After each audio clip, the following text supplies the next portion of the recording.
আসসালামু আলাইকুম। সবাই আশা করি ভালো আছো। সবাইকে শুভেচ্ছা জানাই। আমরা তোমাদের জন্য আজকে বিজ্ঞান বইয়ের তৃতীয় অধ্যায়ের জীবনের জন্য পানি সংক্ষিপ্ত অতিরিক্ত প্রশ্ন নিয়ে এসেছি ক্লাস 5 এর জন্য। সবাই মনোযোগ সহকারে দেখো এবং শোনো। এখন সংক্ষিপ্ত প্রশ্ন ও উত্তর। 1, পানি দূষণের দুটি কারণ লেখো। উত্তর, পানি দূষণের দুটি কারণ নিম্নরূপ। 1, রাসায়নিক সারের প্রয়োগ। 2, কীটনাশকের ব্যবহার।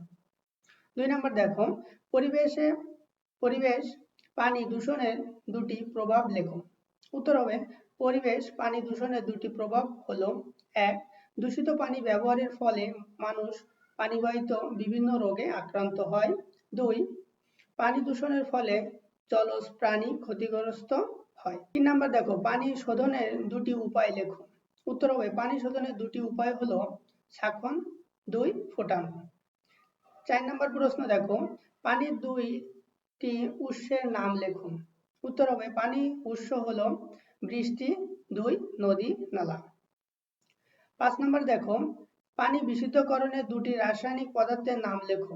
উত্তর হবে, পানি বিশুদ্ধকরণের দুটি রাসায়নিক পদার্থ হলো 1, ফিটকারি ও 2, ব্লিচিং পাউডার। 6 নম্বর দেখো, নিরাপদ পানির প্রয়োজনীয়তা কি? উত্তর হবে, আমাদের দেহের খাদ্য পরিপাকের জন্য এবং সঠিক তাপমাত্রা বজায় রাখতে নিরাপদ পানি প্রয়োজন। 7 দেখো, খাদ্য পরিপাকের পানি কি কি হিসেবে কাজ করে? উত্তর হবে, খাদ্য পরিপাকে পানির মাধ্যম হিসেবে কাজ করে।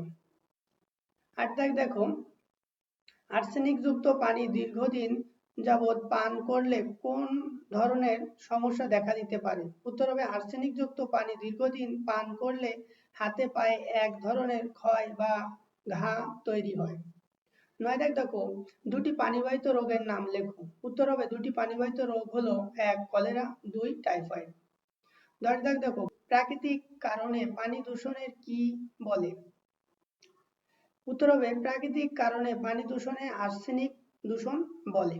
11 নম্বর দেখো, পানি দূষণের 3টি কারণ লেখো।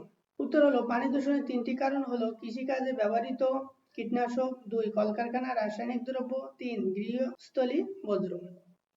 12 নম্বর দেখো, শাকন কি? ছাঁকনি দিয়ে সেকে পানি পরিষ্কার করার প্রক্রিয়া হলো শাকন। 13 নম্বর দেখো, ঘনীভবন কি? উত্তর হবে, বাষ্প থেকে তরল এ পরিণত হওয়াকে ঘনীভবন বলে। 14 নম্বর দেখো, বাষ্পীভবন কি? উত্তর হবে, তরল থেকে বাষ্পে পরিণত হওয়ার প্রক্রিয়াই হলো বাষ্পীভবন। 15 নম্বর দেখো, নিরাপদ পানির জন্য কতক্ষণ পানি ফোটাতে হবে? উত্তর, জীবাণুমুক্ত নিরাপদ পানির জন্য 20 মিনিটের বেশি সময় ধরে পানি ফোটাতে হবে। 16 নম্বর দেখো, রাসায়নিক প্রক্রিয়ায় আমরা কিভাবে পানিকে নিরাপদ করতে পারি? উত্তর হবে, রাসায়নিক প্রক্রিয়ায় আমরা ফিটকারি, ব্লিচিং পাউডার, পানি বিশুদ্ধকরণ ট্যাবলেট ইত্যাদি পরিমাণ মতো মিশিয়ে পানি নিরাপদ করতে পারি। 17 নম্বর দেখো, জীবের সুস্থভাবে বেঁচে থাকার জন্য কি প্রয়োজন? উত্তর হবে, জীবের সুস্থভাবে বেঁচে থাকার জন্য পানি প্রয়োজন। 18 নম্বর দেখো, খাদ্য পরিপাকের পানি কি হিসেবে কাজ করে? উত্তর হবে, খাদ্য পরিপাকে পানি মাধ্যম হিসেবে কাজ করে। 19 নম্বর দেখো, মানুষের তৈরি পানির দুটি উৎসের নাম লেখো। উত্তর হবে, মানুষের তৈরি পানির দুটি উৎস হলো পুকুর ও নলকূপ।